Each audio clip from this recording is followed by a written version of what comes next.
In this video, we will explore how collaborative decision-making practices in Danish companies have become a defining feature of their business culture and a key driver of performance, innovation, and employee engagement.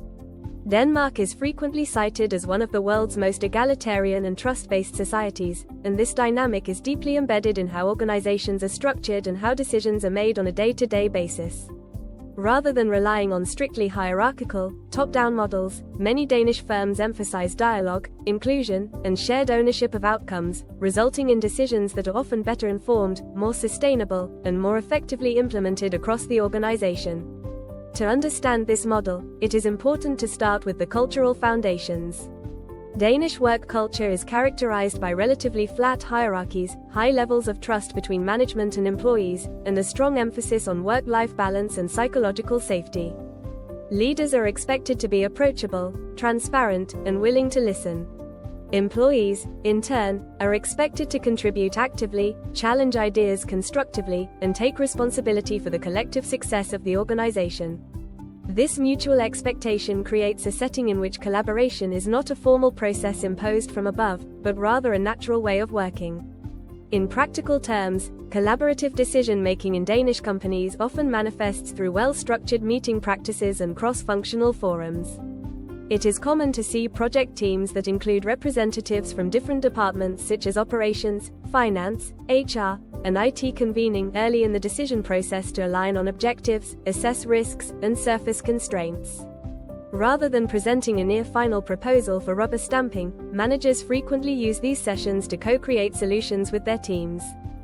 Participants are encouraged to voice concerns, test assumptions, and identify unintended consequences before a decision is finalized. This can lengthen the early stages of the process, but it often accelerates execution later, because stakeholders are already aligned and committed. Another key dimension is the emphasis on data-informed, not just opinion-driven, discussions. Danish organizations with mature decision processes typically combine qualitative input from employees and customers with quantitative performance data. For example, when considering a new market entry or a significant operational change, a Danish company is likely to pair financial models and scenario analyses with workshops involving frontline staff, customer service teams, and sometimes even external partners. The goal is not consensus for its own sake, but robust debate that leads to well-rounded decisions. Dissenting views are valued as long as they are evidence-based and focused on improving the outcome. This environment, underpinned by a relatively low power distance, makes it acceptable for a junior specialist to challenge a senior manager's assumptions when the data supports doing so. Leadership style plays a central role in enabling this model. Danish managers are typically expected to act as facilitators and coaches rather than command and control authorities.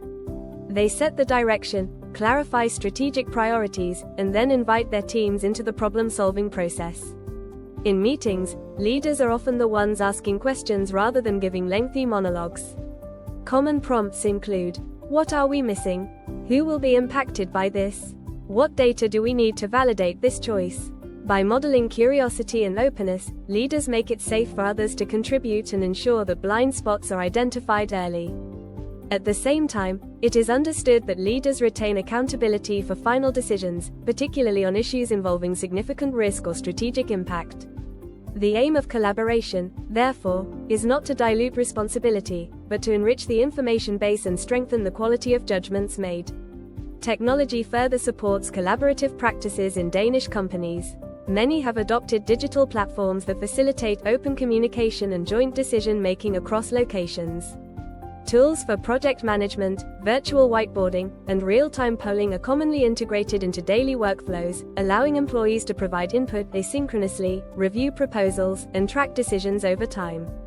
This is particularly important in organizations with distributed teams or hybrid working models, where face-to-face meetings are supplemented by online channels. When used effectively, these tools increase transparency by making rationales, trade-offs, and follow-up actions visible to all stakeholders, thereby reinforcing trust and alignment. However, Danish companies are also mindful of the potential downsides of always-on collaboration, such as decision fatigue and slower progress, and many have introduced clear decision rights and escalation rules to balance inclusivity with speed. One notable aspect of decision-making in Denmark is the role of employee representatives and unions, especially in larger organizations. The Danish labor market model, often referred to as flexicurity, combines flexible hiring and firing practices with strong social security and a tradition of collective agreements. Within companies, this often translates into formalized structures for dialogue between management and employee representatives on important topics such as organizational changes, working conditions, and long-term strategic shifts. While these forums may add steps to the process, they also contribute to long-term stability and mutual trust, ensuring that decisions are not only legally compliant but also socially sustainable. Many Danish executives view this as an investment in legitimacy and resilience, particularly in times of transformation. The benefits of these collaborative practices are visible across several dimensions. From an innovation perspective, involving diverse perspectives early on increases the likelihood of identifying novel solutions and avoiding costly missteps. From an engagement standpoint, employees who feel heard and involved are more likely to be committed, productive, and willing to go the extra mile in implementation. From a risk management angle, the practice of challenging assumptions and stress testing scenarios reduces the chances of critical oversights. External stakeholders, including customers and partners, often perceive Danish firms as reliable and predictable counterparts because their decisions are grounded in dialogue and mutual understanding, rather than abrupt, unilateral moves. At the same time, there are challenges and trade-offs that Danish companies must manage carefully. Highly collaborative models can be vulnerable to slow decision cycles if roles and responsibilities are not crystal clear. There is also a risk that a strong emphasis on consensus may lead to compromises that dilute bold, strategic choices. Leading Danish organizations address these issues by distinguishing between decisions that require broad consultation and those that can be delegated or made quickly by a single accountable owner. Many use a structured decision framework, clarifying who should be consulted, who provides input, and who ultimately decides.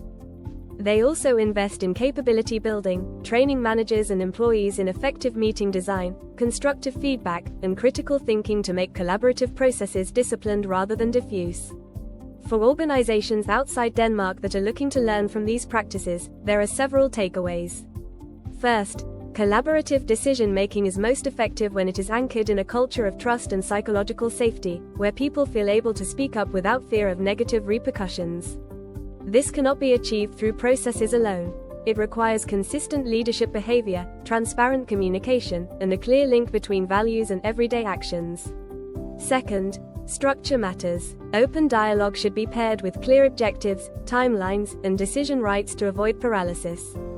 Third, technology should be a facilitator, not a substitute, for thoughtful human interaction. Finally, it is important to adapt rather than copy.